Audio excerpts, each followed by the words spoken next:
woe. The power attending the last warning has enraged the wicked. The anger is kindled against all who have received the message, and Satan will excite to still greater intensity the spirit of hatred and persecution. As the Sabbath has become the special point of controversy throughout Christendom, and religious and secular authorities have combined to enforce the observance of Sunday, the persistent refusal of a small minority to yield to the popular demand will make them objects of universal execration. It will be urged that the few who stand in opposition to an institution of the church and a law of the state ought not to be tolerated, that it is better for them to suffer than for the whole nation to be thrown into confusion and lawlessness.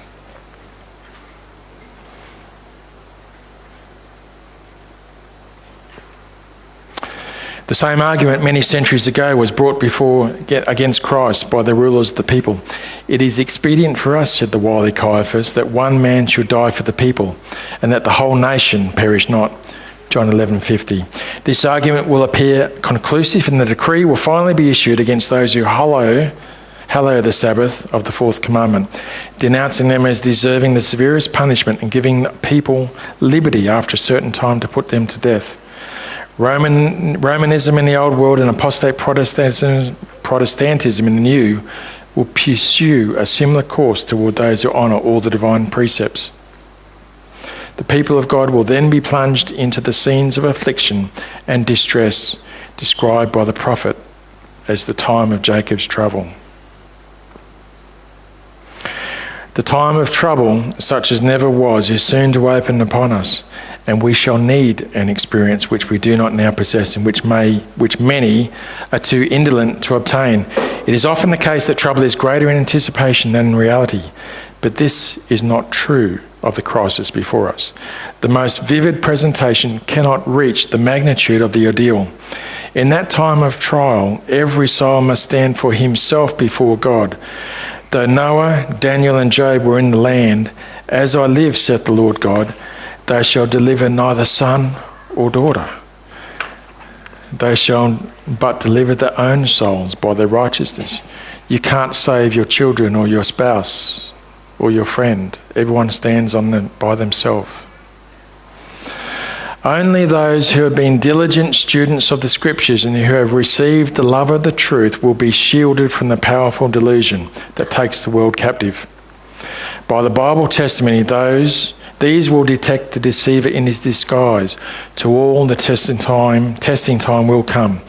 By the sifting of temptation, the genuine Christian will be revealed. All the people of God now so firmly established upon his word that they would not yield to the evidence of their senses.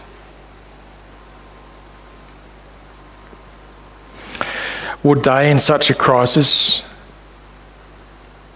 cling to the Bible and the Bible only?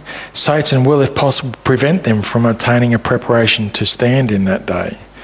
He will so arrange affairs as to hedge up their way, entangle them with earthly treasures, cause them to carry a heavy, wearisome burden, that their hearts may be overcharged with the cares of this life, and the day of trial may come upon them as a thief.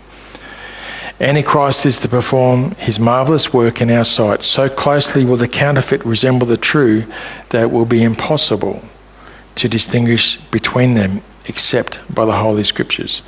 By their testimony, every statement and every miracle must be tested.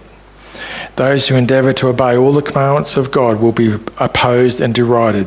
They can stand only in God. None but those who have fortified the mind with the truths of the Bible will stand through the last great conflict. To every soul will come the searching test. Shall I obey God rather than men? The decisive hour is even now at hand. Are our feet planted upon the rock of God's immutable word? Are we prepared to stand in defence of the commandments of God and the faith of Jesus? At that time shall Michael stand up, the great prince, which standeth for the children of thy people. And there shall be a time of trouble, such as never was since there was a nation, even to that same time. And at that time thy people shall be delivered, everyone that shall be found written in the book. Daniel 12:1.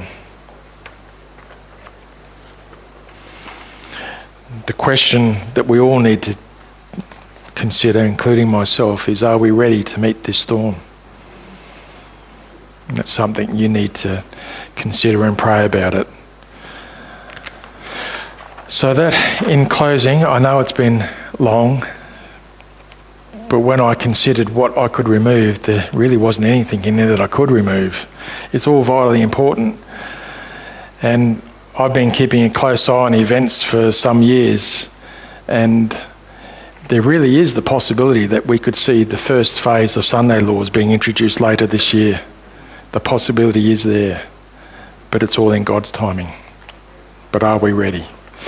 So we have our last hymn now, which is number 610, Stand Like the Brave.